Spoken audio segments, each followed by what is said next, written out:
I'll never forget the day everything shifted. I was 25, fresh out of college, and still trying to figure out my path in life. One afternoon, I overheard my dad on the phone. His voice was tense. "No, absolutely not. You're not taking over my company. I've worked too hard for this," he said. I shouldn't have listened in, but I couldn't help it. My stomach twisted with worry. Dad's business was in trouble, and I had no idea. Why hadn't he told us? That night at dinner, I watched him closely. On the surface, he seemed fine, joking with Mom about her slightly overcooked pot roast. But I noticed the faint lines of stress around his eyes and how his smile didn't fully reach them. I wanted to help, but I didn't know the first thing about business. Still, I couldn't just sit by and watch everything crumble. The next day, I started digging. It didn't take long to find out who was behind it. A big-time businessman named Colton Caldwell was trying to take over Dad's company. His office wasn't far from our house, so I decided to go there. The receptionist looked at me like I'd lost my mind when I asked to see Mr. Caldwell. "Do you have an appointment?" she asked, raising an eyebrow. "No, but it's really important." "Just 5 minutes, please," I begged. I must have looked desperate enough because, after a quick phone call, she waved me toward the elevator. "Top floor," she said, and the ride-up felt like it took forever. When the doors opened, I found myself face-to-face with Colton Caldwell. He was older than I expected, with silver hair and sharp eyes that took me in with a single glance. Well, he said, giving me a once-over. "What do we have here?" I swallowed hard. "Mr. Caldwell, I'm Savannah Thompson. I'm here about my father's company, Thompson Windows." His eyebrows shot up in surprise. "Thompson's daughter? This is unexpected. Come in, let's talk." I followed him into his office, trying not to be distracted by the stunning view from his window. He sat behind a massive desk and gestured for me to sit. "So, Miss Thompson, what can I do for you?" I took a deep breath and said, "Please don't take over my father's company. It means everything to him. There has to be another way." Caldwell leaned back in his chair, studying me closely. "Interesting. I have a proposition for you, Miss Thompson. I'll leave your father's company alone if you agree to marry my son." I blinked, sure I had misunderstood him. "Excuse me? You heard me. Marry my son. It will help him grow up a little. Do that and your father's business will be safe." I left his office in a daze. Marry his son? Was he out of his mind? But as I thought about it, I realized I didn't have much of a choice. It was either this or watch my dad's entire life's work fall apart. The next day, I found myself back in that intimidating office. Caldwell was waiting, looking smug. "So, Miss Thompson, have you made up your mind?" he asked. I took another deep breath. "Yes, I'll do it. I'll marry your son." Caldwell clapped his hands together, pleased. "Excellent. Let's introduce you to him, shall we?" Before I knew it, I was being led into another room, and there he was, Caldwell's son. I had expected some uptight businessman, but the man standing in front of me was far from it. He was tall, with messy dark hair and a lopsided grin. "Hey," he said, offering his hand. "I'm Grayson. You must be Savannah Thompson." I shook his hand, trying to hide my surprise. "Yeah, that's me." Grayson's father cleared his throat. "I'll leave you two to get acquainted." As soon as the door closed behind him, Grayson's casual attitude shifted. He ran a hand through his hair, looking uncomfortable. "Look, I'm really sorry about this. My dad, he's a bit old-fashioned," Grayson said, clearly embarrassed. I shrugged, trying to seem laid back. "It's fine. We're both adults, right? We can handle this." Grayson laughed, but it sounded a little forced. "Yeah, sure. Just a casual arranged marriage, no big deal." We spent the next hour talking, and to my surprise, Grayson wasn't so bad. He was actually pretty smart and funny, even if he seemed a bit reckless. I could see why his father wanted him to grow up. Over the next few weeks, Grayson and I started going out, if you could even call it dating. We went to dinners, caught a few movies, the usual stuff. But there was always this underlying awkwardness. We both knew this wasn't real, no matter how much we pretended. 6 months later, I found myself walking down the aisle. My dad looked so proud, so happy. completely unaware of the deal I'd made to save his business. As I said my vows, I looked into Grayson's eyes. There wasn't any real love between us, but there was a friendship growing. Maybe that would be enough. The reception was a blur of congratulations and champagne. At one point, Grayson's mother, Vivian, cornered me. Her smile was tight. "Welcome to the family, dear," she said, her voice dripping with fake sweetness. "I do hope you'll make Grayson happy." I forced a smile. "I'll do my best, Mrs. Caldwell." As I glanced around during the reception, I caught sight of my father-in-law. He was grinning, clearly satisfied with himself, and a surge of anger bubbled up inside me. To him, this was all just a well-played game. The first few years of my marriage to Grayson were, well, interesting. We quickly fell into a routine.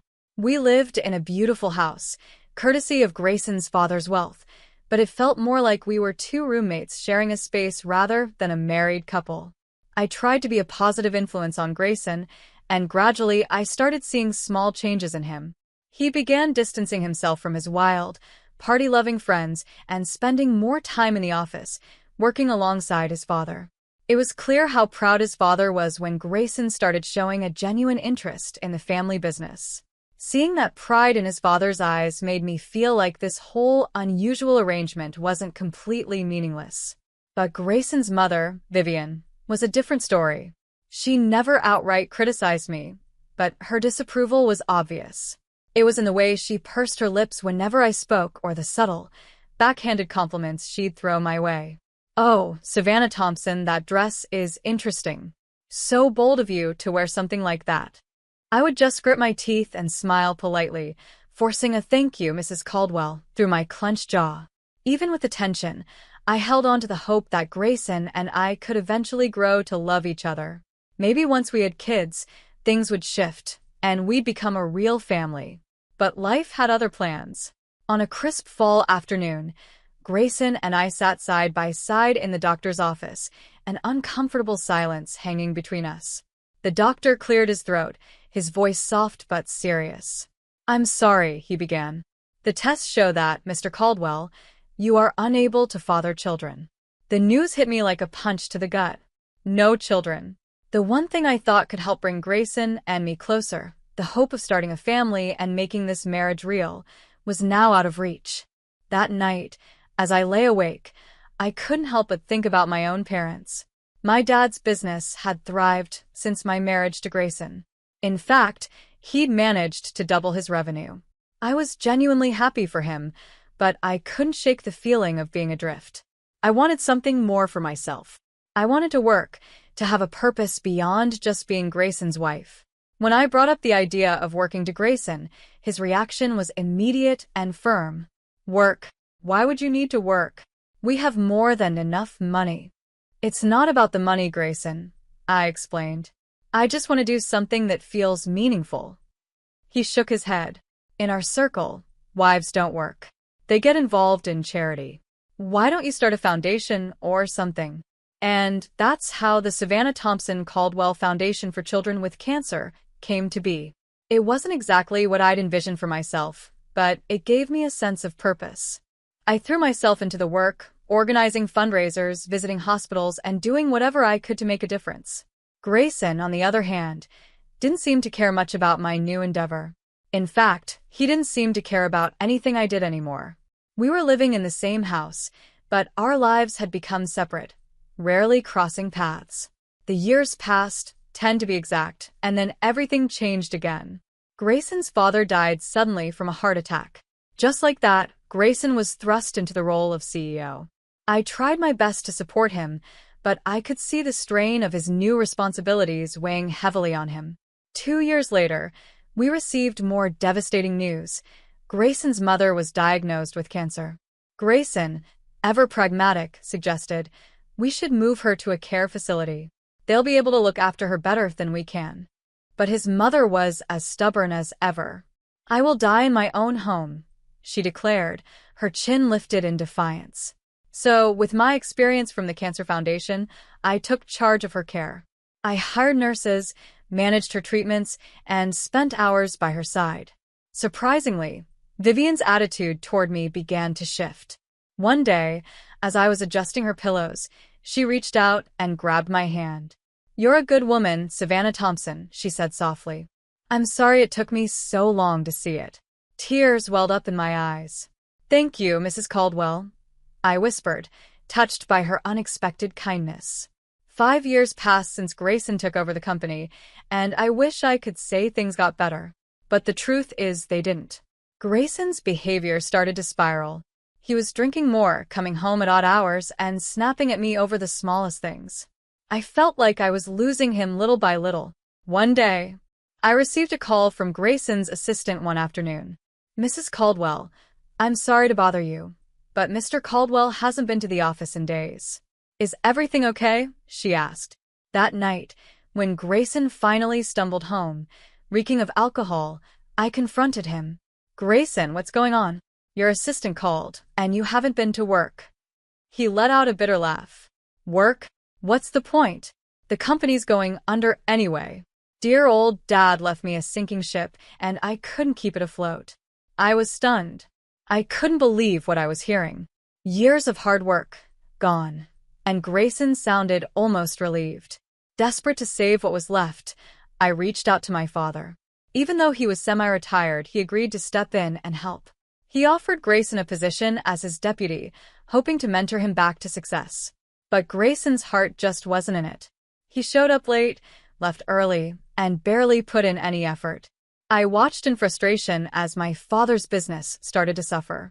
Sales began to drop, and I knew I had to confront Grayson. One night, after he had a few drinks, I decided it was time to talk.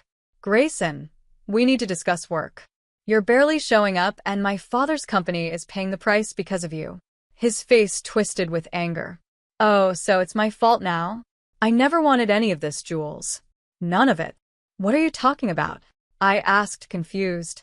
He laughed again, this time with a cold, harsh edge. "This life, this marriage. I'm just waiting for Mom to die so I can sell her house and get out of here." I stared at him, horrified. "How can you say that? Your mother is dying, and all you care about is her money?" "Don't act all high and mighty," he spat. "We both know this marriage is a sham. You're just as eager to get out as I am." Disgusted, I turned to leave the room. As I opened the door, I came face to face with Grayson's mother. The look on her face said it all. She had heard every word. For a moment, we just stood there in silence.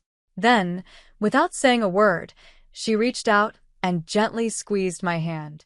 In that brief moment, I felt her gratitude, her understanding, and her sorrow all at once. Then came the day that shattered my world. I got a call about my parents' plane crash. Mom and Dad gone in an instant. Their small plane, headed to Hawaii for a second honeymoon, became their final trip. I was devastated. I needed anyone to lean on, but Grayson was nowhere to be found. He didn't even show up for the funeral. As I stood at the cemetery, watching my parents' caskets lowered into the ground, I had never felt so alone in my life. After the funeral, my grief began to turn into anger. How could he abandon me when I needed him the most? Fueled by that anger, I stormed into my father's company. Our company now, I supposed. The sight that greeted me when I entered my dad's old office made my blood boil. Grayson was lounging in Dad's chair like he owned the place, barking orders like he was some kind of king. "Grayson," I said, barely able to keep my voice steady. "We need to talk." He looked up, his expression one of annoyance. "What is it now, Jules? Can't you see I'm busy?" "Busy?" I snapped. "You couldn't even be busy enough to come to my parents' funeral." Grayson rolled his eyes. "Oh, here we go with the guilt trip again. You know what, Jules? You're always nagging, always pushing. Well, I'm done with it. And I'm done with you." I stood there, shocked. Then I saw his expression change. A cold, calculated look replaced the anger in his eyes. "You know, Jules," he said, his tone suddenly calm, "this company is worth around $34 million. And guess what? As deputy director, it's all mine now." My heart sank. "What are you talking about?" I asked, my voice shaking. He leaned back in Dad's chair, a smug grin spreading across his face. "I have all the passwords, access to all the accounts. I'm in charge now, and there's nothing you can do about it. You can't do this, I said, trying to keep my composure. You've already ruined your father's company. I won't let you do the same to my father's legacy. Grayson just laughed, a cold, heartless sound. Oh, I'm not going to run it. I'm going to sell it, piece by piece, and then I'm going to live like a king. Before I could stop him, he turned to the computer and, right in front of me, transferred a large sum of money from the company's account to his personal one. He spun back around to face me, satisfied. There, he said. That should keep me comfortable for a while. Then, as if the whole situation was nothing more than a minor inconvenience, he reached into his desk drawer and pulled out a stack of papers. He tossed them in my direction casually. Oh, and here, divorce papers. I think it's time we ended this charade, don't you? I caught the papers, barely able to process what was happening. My mind was spinning. It was all too much. My parents were gone. My marriage was falling apart, and now my father's company was being stolen right in front of me. I walked out of the office in a daze, clutching the divorce papers in my hand. But as I made my way down the hall, something inside me changed. I had spent years bending to Grayson's will, falling victim to his father's manipulations. But no more. It was time to fight back. With a newfound determination, I headed straight to my father's lawyer's office. Mr. Henderson had been my dad's confidant for years, and if anyone could help me, it was him. Savannah Thompson, Mr. Henderson said, standing up to greet me as I entered his office. I'm so sorry about your parents. How are you holding up? I collapsed into the chair across from him, the events of the day pouring out in a rush. Mr. Henderson listened carefully, his expression growing darker with every word. When I finished, he leaned back in his chair, a small smile tugging at the corner of his lips. I was swimming laps when I felt a deep sense of pride wash over me. The company's performance had started to turn around, and I knew my dad would have been proud. Through everything, I never let go of my commitment to the Cancer Foundation. If anything, my work there became even more vital to me. It was a connection to my past and a guiding light for my future. As time went on, Vivian's condition worsened, and I became more involved in her care. I was determined to make her final days as comfortable as possible. Over those 2 years, something unexpected happened. We grew close. Old wounds began to heal, and a bond formed that I never thought could exist. On the day she passed, I was by her side, holding her hand. I whispered, "Thank you for everything, Vivian."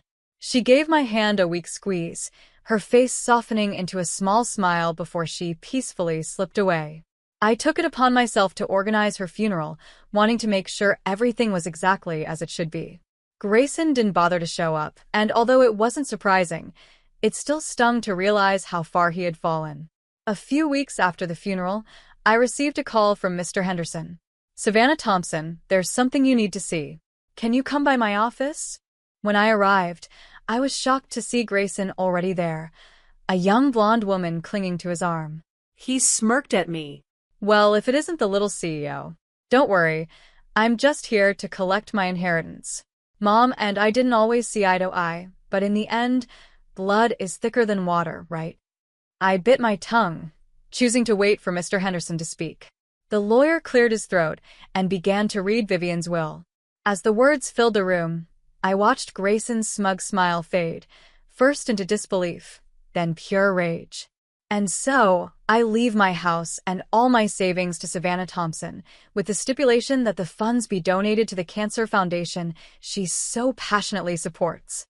Tears welled up in my eyes. Vivian's final act of kindness took my breath away.